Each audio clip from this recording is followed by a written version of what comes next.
Welcome back to Riff Ram Review right here on 88.7 FM, KTCU The Choice. I'm Zion Trammell here with Ian Napetian and Seth Dowdle.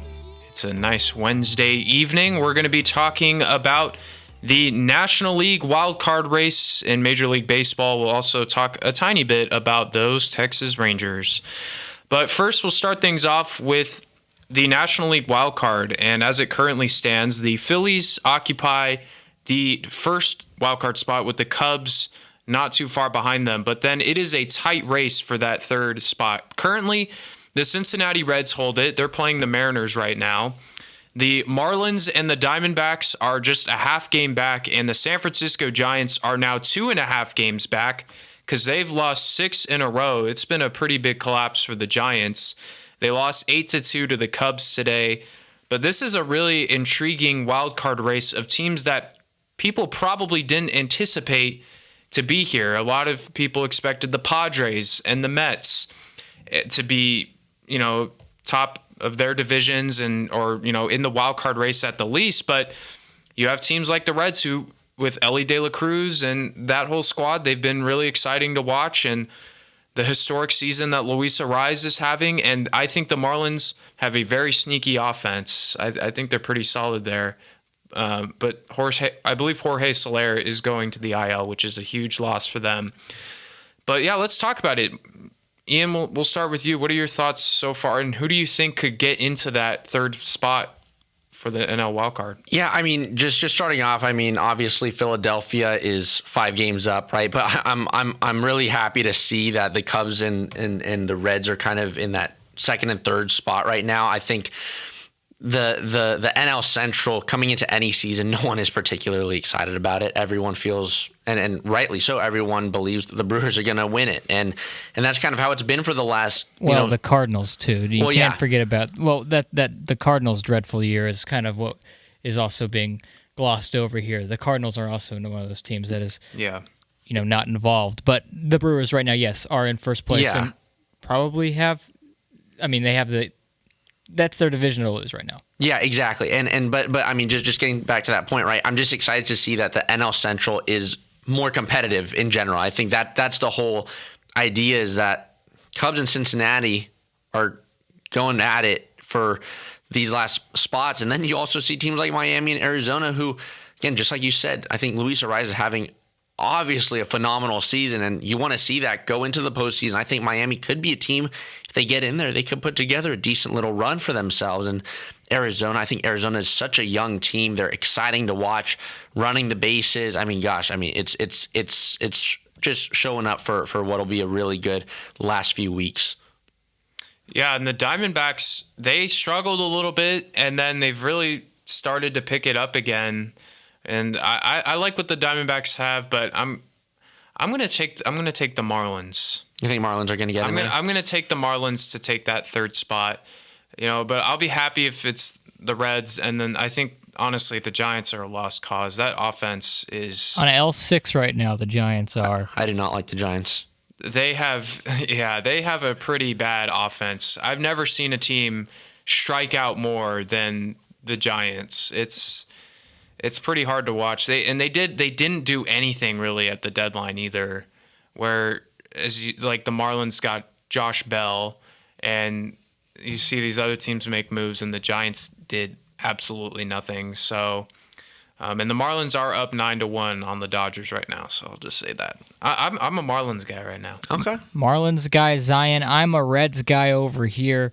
I want that kind of young batch of kids to make the playoffs, and I think that baseball is a lot more fun when Cincinnati, which is a great baseball town, is involved in October, and I hope that they are, because that team is just really fun to watch. Elly De La Cruz, you got Christian and Carcion Strand. Did I say it right the third time? Yes. There we go, guys. Spencer Steer. There you go. Hunter Green, Nick Lodolo. Yes, TCU. Alex Young, correct? Yeah. Yeah, Alex Young. So it's just a really fun group of players. And then you add all those young guys, and then you throw in 40-year-old Joey Votto, and it just even becomes a lot more fun. And that's another reason why I want the It's his Reds. last chance. Yeah, right. Last chance for a ring, Joey.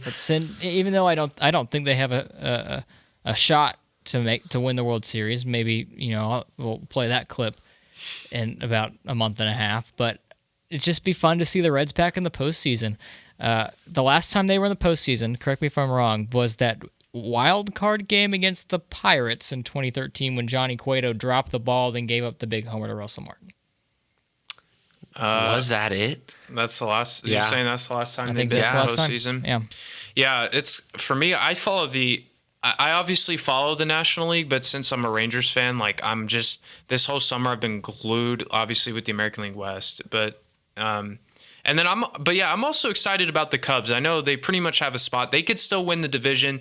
Justin Steele is kind of an under the radar like Cy Young candidate potentially. I mean, that dude He can pitch, man. That dude can pitch. I really like Justin Steele. He is very dependable in that rotation, and they've got some young guys there too. I like the Cubs a lot. I would definitely root for them. I've always been a big Dansby Swanson fan. Yeah.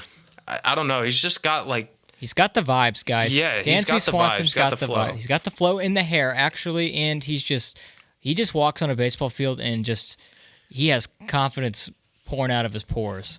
And we've seen a bounce back season from Cody Bellinger too. Yeah. So That's really nice to see, to be honest. Cody Bellinger kind of finding his way back. I mean, he's someone that I feel like, unless you're a Giants fan, Padres fan type of thing, you do like Cody Bellinger. He's someone that brings a lot of kind of swagger to the game. He's fun to watch too, and he just seems like a good guy. So it's kind of good to see him back doing his thing. But yeah, I mean, Cubs are looking good right now, and just like you said, Justin Steele's been great this season, 16-3. So yeah, that's good. That'll play, kids. That'll play. If you want some advice on like what do you got to do to be a good pitcher in the National League, well, Justin Steele this season is a pretty good example of kind of a guy who none of us would have pegged during spring training, other than Justin Steele, that he would be having this kind of season, right? Yeah, and yeah, it's exciting. So let's move on to the American League side of things. We'll talk about the Rangers in a second, but pretty much that. Obviously, last week we talked about the American League West, and we're here a week later, and the same issues have been. Those issues have been the same for the Texas Rangers with the bullpen. The offense has sputtered a little bit, but even when they do provide run support, it collapses.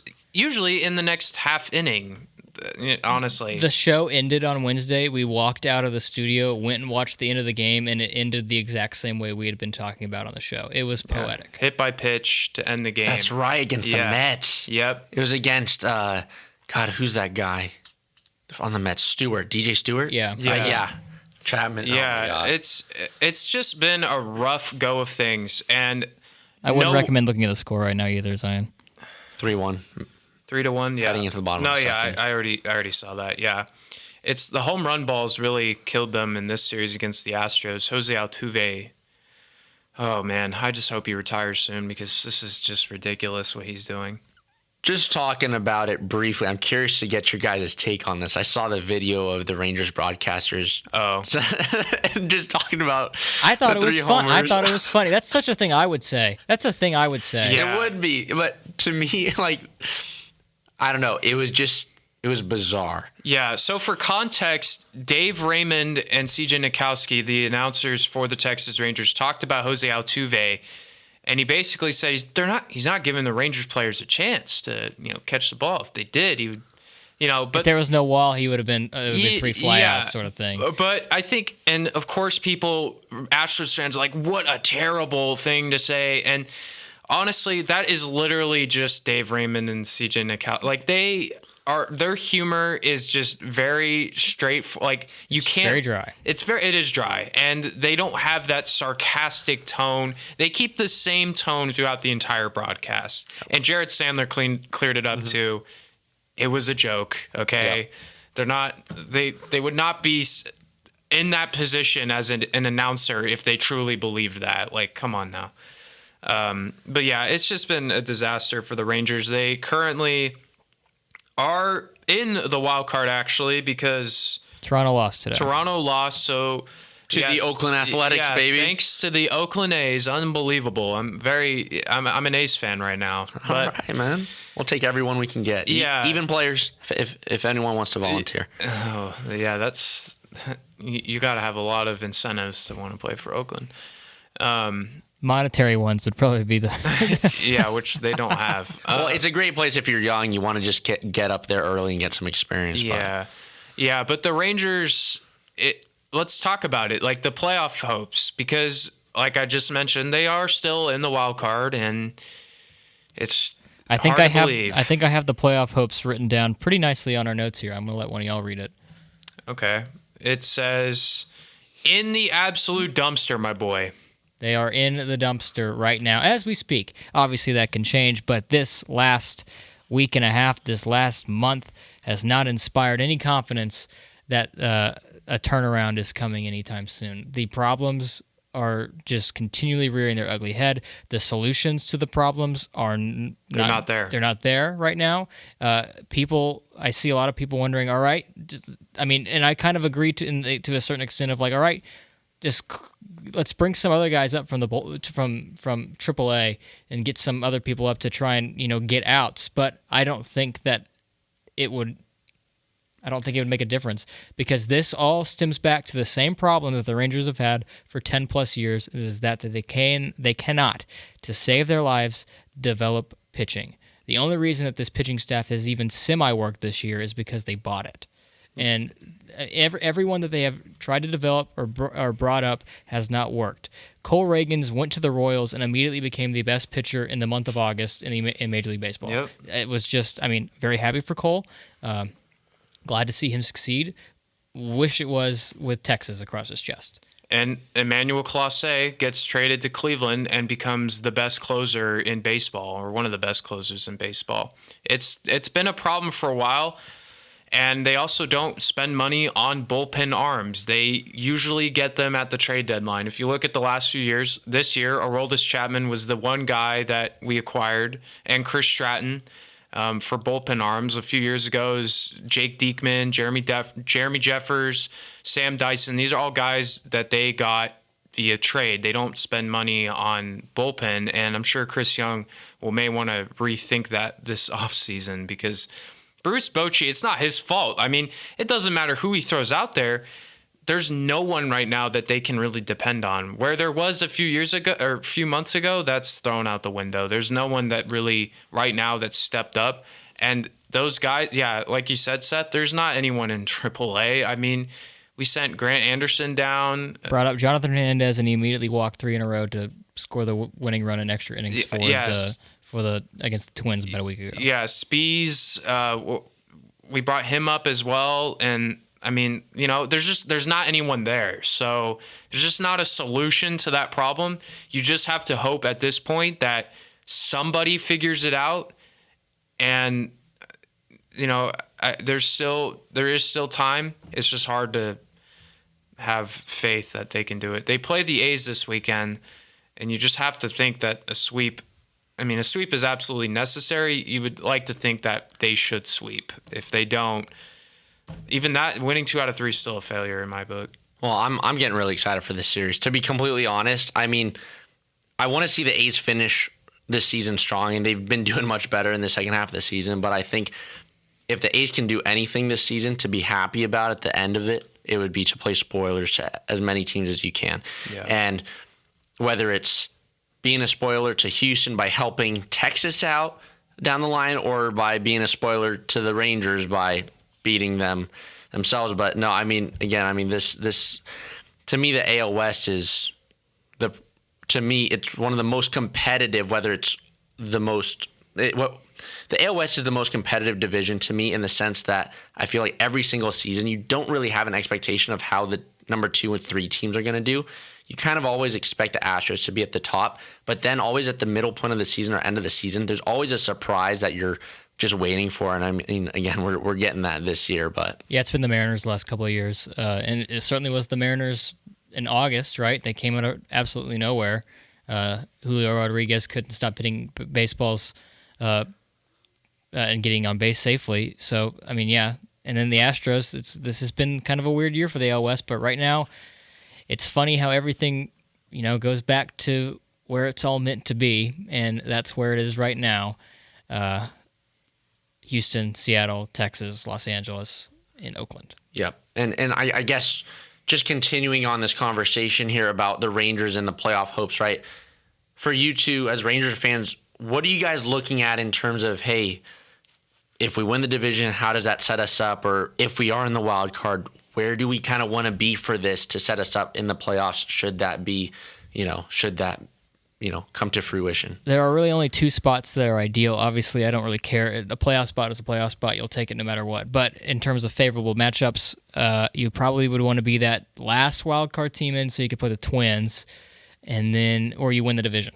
And you would win the division. You would be I don't know. It depends now how everything goes. But you would think that you'd be the 2 seed, better than the Twins, right? And then you'd play the winner of that Twins final wild card team series. So those are the 2 spots. The main goal for anyone is to avoid Tampa and Baltimore, which is what would happen. Or vice versa. If Tampa somehow wins that division, you would play both those teams back to back potentially. I think the real you would want to avoid playing Baltimore in the DS.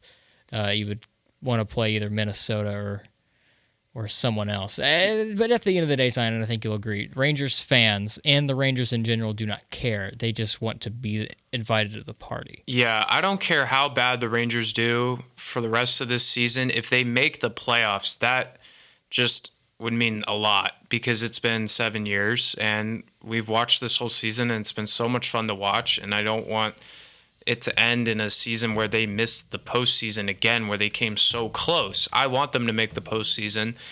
And I think, I agree with Seth that those spots are desirable. Obviously, any matchup's going to be tough, but ideally, if you had the Astros and the Rays play each other in the wild card, that knocks one of them out. You don't really want to see either one of those teams, and so if they can knock each other out, that'd be great. But obviously, if a month ago the Rangers fans were thinking ALCS, that's very realistic. Expectations change as the season goes along, just as like a lot of people were hoping World Series win back in June. Now it's, we've changed our expectations again to, all right, let's fight this, fight it out, fight to the better end, hang on, buckle in, and let's just try and be invited to the party. Yeah, and if they can do that, that's great. And I think there's certainly room to turn this thing around. And, if they don't, hey, it is what it is. You celebrate the highs of the season. This is by far the best season the Rangers have had in a long time. And I've had so much fun watching it, and I hope I get to see it in October.